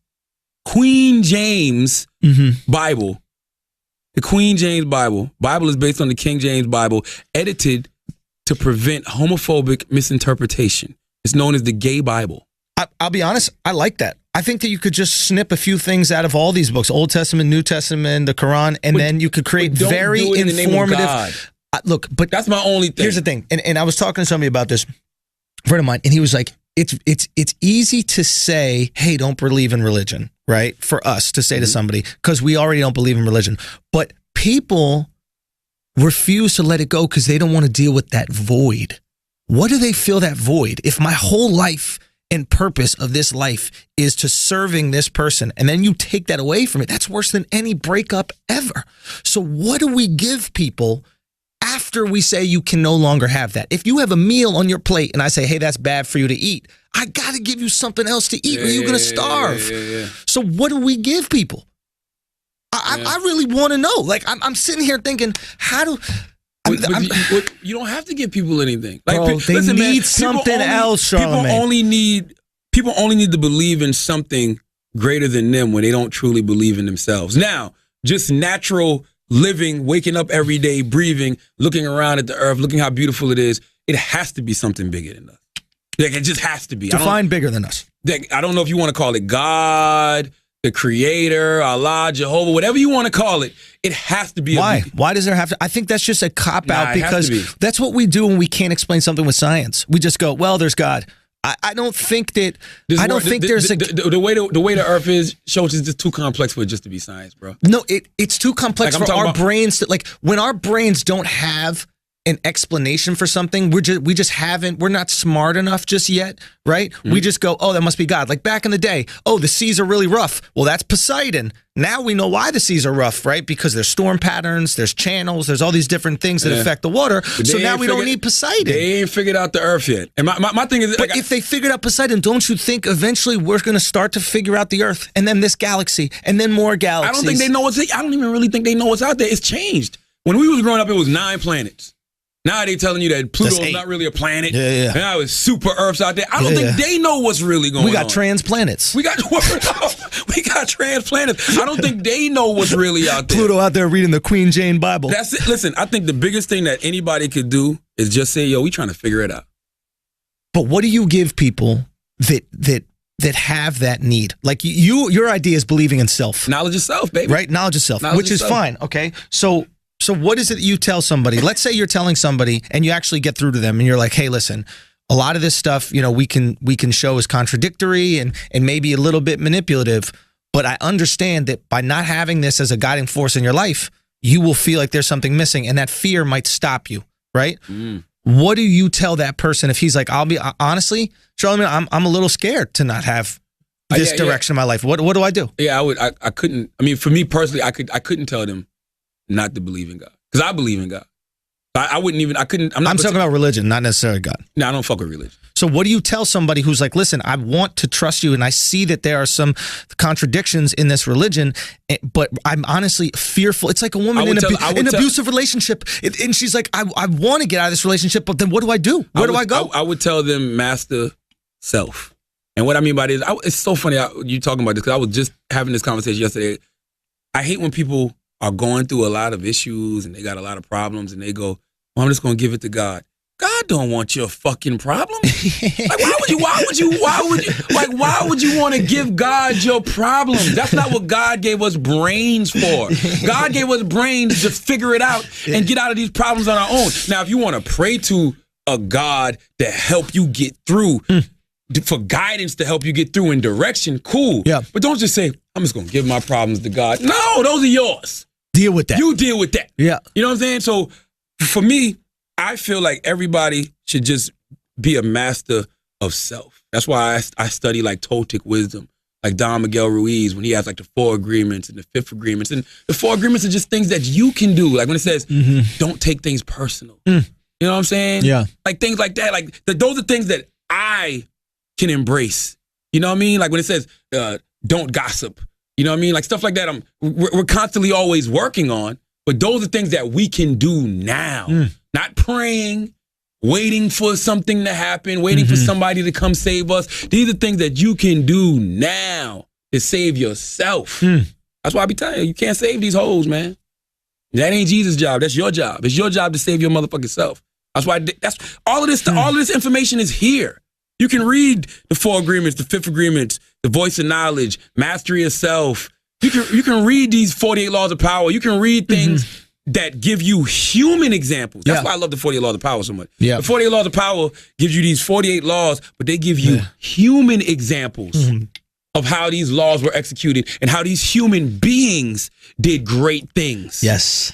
Dude, that is, if I can respond to that, that is huge, because you can't live your life if you're looking up to the X-Men, because you don't have mutant powers, right? There's a reason why 30 for 30 ESPN documentaries are so emotional to us, because there's a part of us that goes, holy shit, that motherfucker's regular like me. Ordinary people doing extraordinary things. Exactly. So why would you look up to people who have superpowers when you can have idols or people that motivate you that are human just like you? If the Bible says God created man in his image, according to his likeness, there's a reason I call myself the God.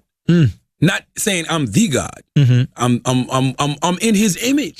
So I can do extraordinary things. He didn't put me here to be ordinary. He gave me all the tools necessary to be great. Okay, here's my question about God that I find very, very peculiar. Does he care? And what about you thinks that, I don't understand this idea of this God that is benevolent.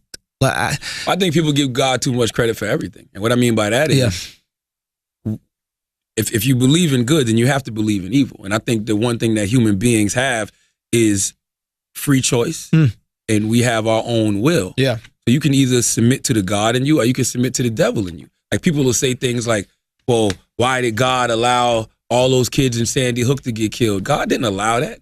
A human being made a choice to go in there with a gun and shoot everybody. Okay, well, here's my question, because it wouldn't be about that. I don't think that God has to step in, right, and change a situation, right? I don't think he's not like Neo from the Matrix, you know, really literally changing history in real time. He always comes when something bad about to happen. It don't have to be that. But this is what bothers me about that idea. Let's say, for example, the correct God is Allah, right? 1.5 or 1.2 billion Muslims in the world, right? They're all going to heaven. But why would God create people in his image just to go to hell? The other 4.8 billion people in the world, right? The other 80% of people on the world, he creates just to burn in hell. That's just what they believe. Even like Jehovah's Witness religion, they tell you 144,000 people are going to heaven. But my point is, if God is so kind and so loving, why would he create all these people to burn for an eternity in hell? What is he must be sick. No, he must be sick. But that's what I mean when they say they give God too much credit. Because man, listen, when a baby is born, a baby is pure. A baby don't know nothing. A baby is an empty vessel. A baby just grows, and that's why I always say watch children, because children are the way human beings are supposed to be. Children don't see anything. They're unaffected by the world. They don't see nothing. They haven't been spoiled by the world. Not sexist. They're not racist. They're not homophobic. Nothing. They're just kids. As they grow, and we start learning all of these different things, religion. And this is right and this is wrong. We get all these different influences. Then we become these creatures that are making choices. And some people are making choices that just aren't good. They're not of God. That's it. Okay, let me respond to that. Do you think that, okay, you know how we sit here as like intelligent individuals, right? And we think that like we're more highly evolved because of our intelligence, right? Like we can think about scenarios. You and I can strategize things, analyze situations, and we think because of that, it gives us some kind of competitive advantage in the world, right? But for example, were you nervous to have children initially? Like, were you thinking about it? Were you going, is this the right time, et cetera? Yeah, financially, I was like, shit. So, okay. Yeah. So if, and some people would maybe argue against this, but let's just assume for right now, the purpose of us being here is to pass on our genes, right? Like, let's just say that, right? It's to pass on our genes. You and I being, let's say, highly intelligent individuals that are really self-aware and analytical of the world might go, I don't know if this is the right time to have kids. I don't know, whatever. Our intellect is actually hindering passing on our genes. You could make an argument that being smart is actually an evolutionary default. It is hurting the species. Listen, you overthink things. You're overthinking. Yo, Dr. Martin Luther King Jr. had the illest quote. Dr. Martin Luther King Jr. said, faith is when you see one step but can't see the rest of the staircase and you take that step. That's true faith. That's why when people tell me, oh, I believe in God, but they're telling me all these different reasons why they can't do things, you don't really have faith. You don't really believe in God. You don't believe in yourself. That's the problem. You don't believe in yourself the way you think you do. But since you want to talk about God, you don't believe in God the way you say you do. Because if you did, you would know He'd have your back. Yeah. Why don't you have your back? Exactly. That's why like, my wife got pregnant on my first daughter. Of course, the first thing I'm thinking is like, man, I can't have no baby right now. But then I'm like, I can't do that. You know what I'm saying? Yeah. I'm not going to take a life. That's selfish. I'm not going to take a life just because I feel like I can't provide. I'm gonna do me. I'm gonna figure it out. I'm gonna figure it out. We gonna make it happen. Yeah. And lo and behold, it's happened. You know what I mean? And that's the greatest thing I have in my life is my daughters. So it's like, and with this one, it's like nothing. Like the second one is like, okay, cool. But 8 years ago, when I got my wife pregnant, it's like, damn, can we do this right now? But I got faith in myself. You know what I'm saying? And faith in a higher power that everything is going to work itself out. So I'm not knocking nobody that's in any poor position right now, but I guarantee you the reason you're in that position is because of lack of faith in yourself. And you got to stop turning and saying, God help me, God help me. God will help you when you help yourself. Dude, like it's just that simple. Chris Rock got a great metaphor for that. He goes, if you ever see somebody on the side of the highway and their car is broken down and they're just sitting next to the car, you never stop and help them. You see someone pushing their car by themselves. Goddamn right. You get out your car and you stop. Yeah. And it's something about when you start picking yourself up by your bootstraps, the fucking world comes around, dude. They help. You know, like you got a book drive or you got the back to school drive. Mm-hmm. I guarantee when you first started that, you didn't have that much help. Now everybody wants to be a part of it. So there's something to be said about action attracts more action. That's why protest and revolution are so good. A protest and revolution is just advertising and marketing for a problem. Interesting. That's it. If cops were out here killing unarmed black men and nobody said anything about it, nobody paid no attention. But when you see the Black Lives Matter and you see these guys protesting and they fighting in revolution and, you know, we don't want this, but when you see them attacking cops, you're like, whoa. Like this, some shit's really going on out here. Yeah. So that's true. Like you need that. Like it's all promotion and marketing. So working for yourself is just promotion and marketing for somebody else to help you. You know what we call those? We call those blessings. Those are the things you give to God and you say, man, God really blessed me. And I'm a firm believer that He did. But no, you blessed yourself because you went out there and you started working and other people took notice. So then God starts moving things in your life and bringing people in your life that are attracted to your hard work. They're attracted to the energy that you're giving Maybe out. God's not putting them there. Maybe you're putting them there. I believe that too. By putting that energy out there in the world. I believe that too. I just believe in a higher power. Like it just has to be, bro. I just until somebody can build me an earth, you know what I'm saying? Yeah. Until somebody can build me an earth and build me a human being. Like even the way babies are conceived, when we shoot out fucking cum and they go in a woman and then a life happens, bro, it's more than just science with that. Like that's not normal. Like that's not normal. And I guarantee you, I guarantee, I will bet 100, I can't bet because we can never prove it. I guarantee you all the shit we read is bullshit. That Adam and Eve shit and Cain, they all that. Absolutely, I it's guarantee bullshit. it's bullshit. I can prove that. I guarantee That's easy. The creator is sitting back like, yeah. Really? You think I said that? you think really? Like for real? Like come on, really? Who was listening to me? I feel like when we all die, Yeah. I feel like we're gonna go somewhere, and I feel like our creator's gonna look at us and be like, "Boy, y'all really fucked it up down there, didn't you?" I made all of y'all decided to be fly and give y'all different colors, and y'all motherfuckers just bugged the fuck. Y'all just bugged the fuck out with that shit, huh? All I did was give y'all different paint jobs. You know what I'm saying? You didn't fucking take your black car and run it into your white car. Take your white car and run it into your black car. You knew, but when it came to each other, you just thought y'all was better, huh? I wanted to give you a little bit of individuality. You know what made me think about that? I was in scuba diving in Anguilla. I'm in the ocean, and I'm looking at the fish. Mm-hmm. I'm like, yo, God only got about 4 color patterns, bro. It's like it's black fish, it's white fish, and then it's the blue and yellow Doras and Nemos. Nemos out there, motherfucker. Like, you don't have a lot of color patterns, bro. So it's like, yo, and the black fish and the white fish was in one little ecosystem just swimming around. God got the little Crayola box. That's it. I didn't see nobody attacking each other, like none of that shit. The worst thing that he did, even animals. Yeah. It's the fucking chain of command when it comes to animals. Like, animals ain't just out here motherfucking killing for sport. Yeah. They're killing for survival. You know what I'm saying? Yeah, They're not running motherfuckers out of territory just because. Like, well, I would make an argument that animals are way more cruel to each other than we are to humans. I would make an argument that animals have absolutely zero compassion and they're fucking horrendous. Say again? We don't eat each other. We don't eat each other, but we eat animals. That's what I'm saying. Yeah. We'll run down a fucking deer and shoot that motherfucker to eat. But animals are literally disgusting to each other. I mean, it's crazy the things that they'll do. It's wild. So I don't look at a vegan will say that we're like that. But my point is, like, a vegan to me represents this type of consciousness that is far superior to animals because they're able to sit here and go, hey, I care so much about these things that don't give a fuck about me that I'm not going to eat them so I can help them survive. Yeah. I don't think animals have the intellect to make a decision like that. Animals are just smart and they know that goddamn elk tastes good as a motherfucker. They were smart. They would have figured it out how to not get fucking eaten. Look, I want to ask you about abortion because I'm supportive of a woman's right to choose. I'll always vote for that. And I kind of do it selfishly because, let's say, God forbid, I get some chick knocked up and I don't want to make it happen. So selfish, I don't want to do it. But there's this idea out here that, like, saying that it's wrong is, like, absurd. Like, if you even bring up the idea, like, I don't know if it's exactly right.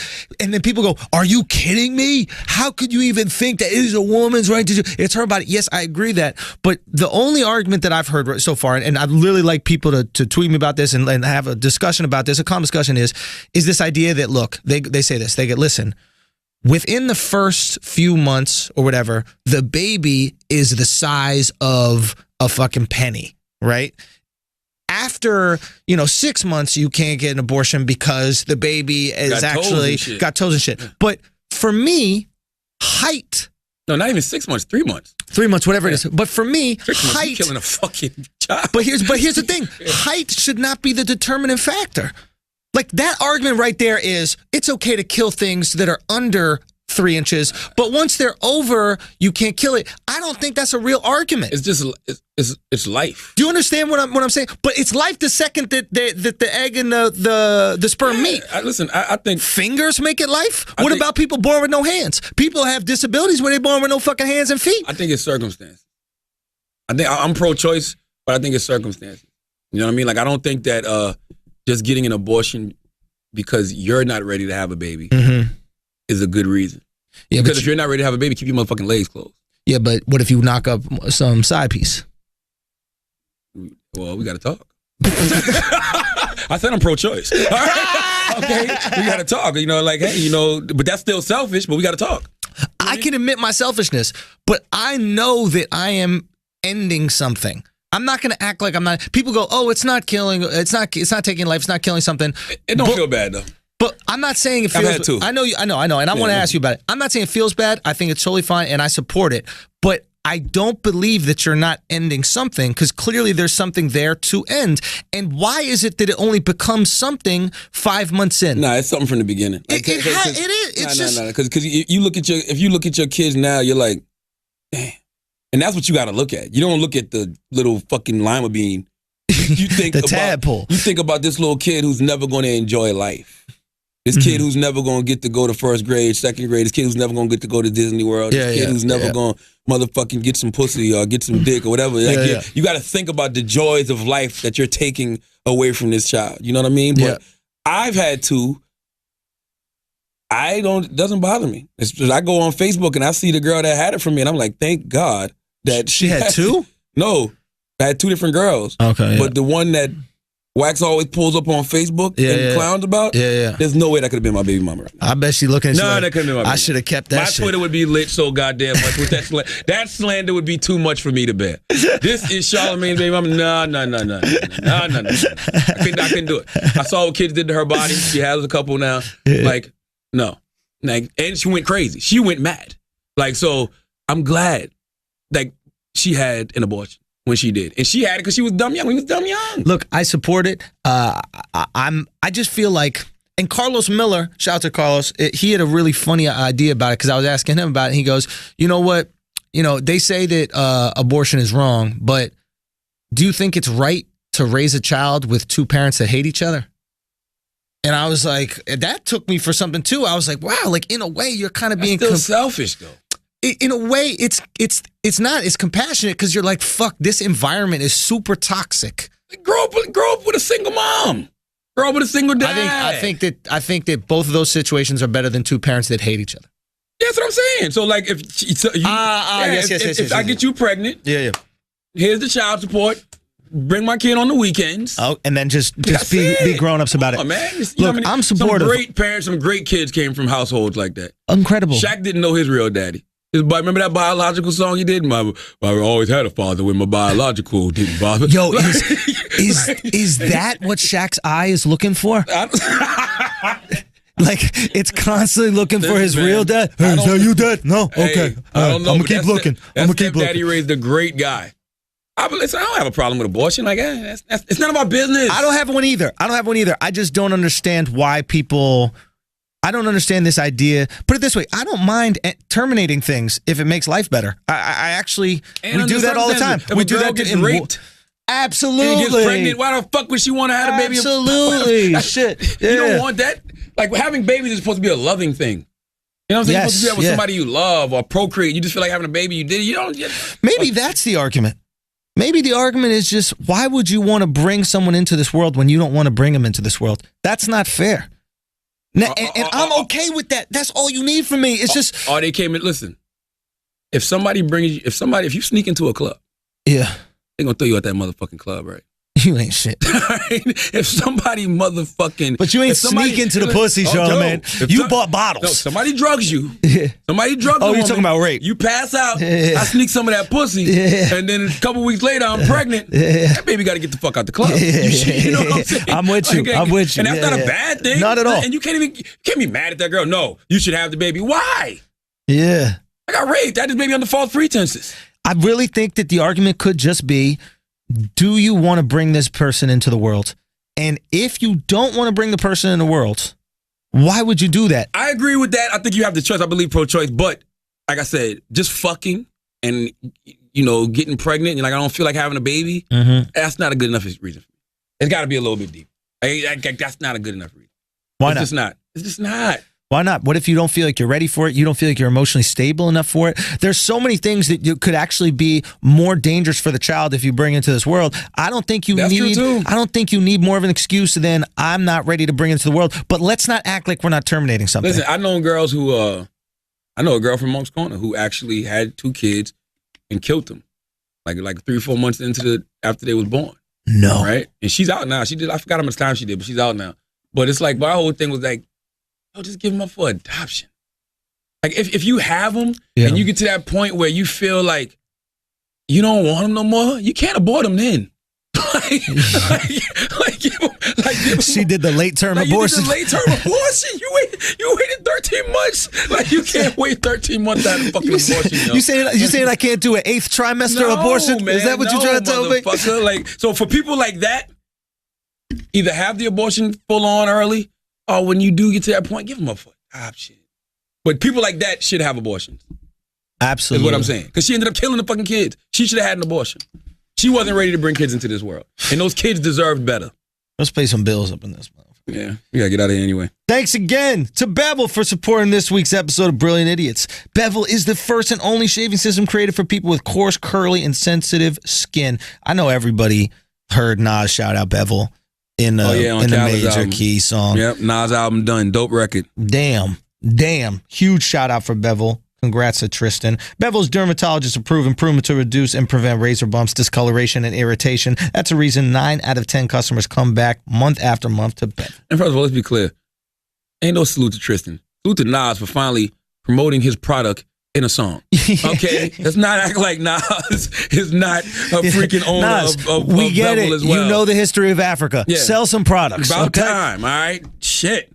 Up to 80% of black men and women experience razor bumps, and up to 30% of all men and women experience razor bumps. Invest in a razor and shaving system that does more than just keep your hair groomed. Invest in something that'll take care of your skin. Go to getbevel.com and use promo code IDIOTS to get 20% off your first month. Again, go to getbevel.com and use promo code IDIOTS to get 20% off the first month of your Bevel subscription. Now, that's it. That's it, man. Because we got shit to do. Yeah. It was a great week, man. Thank you guys so much for coming out to the shows in Amsterdam and London. That shit was so much fun, man. Did you get some pussy, though? Say what? Did you get some pussy? What's pussy, man? What you I'm a devout religious person, man. I believe in God, Charlamagne. I don't know what you're talking about with these pussy types of things, man. Listen, you are a crazy individual. God invented vagina, bro. Huh? God invented vagina. Shit, he did. Listen, Brother Highest. And he invented it very good. Yes, he did. Brother Highest, who was an elder at the Kingdom Hall Jehovah's Witnesses, used to come to my mama's house and read scripture with me. When I started doing my own independent studies, and I showed him Deuteronomy 14:8 about how you shouldn't even touch the flesh of a dead pig, nonetheless eat it, he said, it's okay as long as you pray over the pork. I'm like, all right. So the Bible also says you shouldn't have sex before marriage. If I pray over this pussy before I fuck it, does that make it okay? Absolutely. All of a sudden, it was a lot of contradictions. You got to pray over it, and then you got to sprinkle some holy water when you're done. There you go. You know what that holy water is? That exactly. But prayer don't work for the pussy the way it does for the pork. Why not? According to Brother Highest. God bless the day. No offense. Brother Hives was probably fucking your mom's. That might have been happening. He was old at that. He was real old at that. Hey, man. He'd have to pray for an erection before he could fuck my mom. But, yo, I'm out. Hey, man. Shit to do. Thank you for listening. We got a show. Oh, we got it. Yeah, we got a show August 27th. Columbus, Ohio. Make sure that you guys come out to that shit, man. Go get tickets at what is it? Go to theandrewschultz.com and there's a ticket link for that right now. But make sure August 27th, Columbus, Ohio, Brilliant Idiots Live. And we also got the show in California. That's going to be October, Halloween weekend. And we're going to go out there for that podcast festival. You'll get more details for that right now. But it's the Now Hear This Fest, and it's in Anaheim, so that's close to LA. Right. So we're gonna be out there in the West, and then we got some shit cooking, man. We got some things, dude. Absolutely. As always, if you listen to this podcast, you think we're smart, you think we're intelligent, you think we're brilliant, you're absolutely right. If you listen to this podcast and you think we're just a couple of fucking stupid motherfuckers who don't know shit, just a couple idiots, you're right too, because this is the Brilliant Idiots Podcast. Thank you.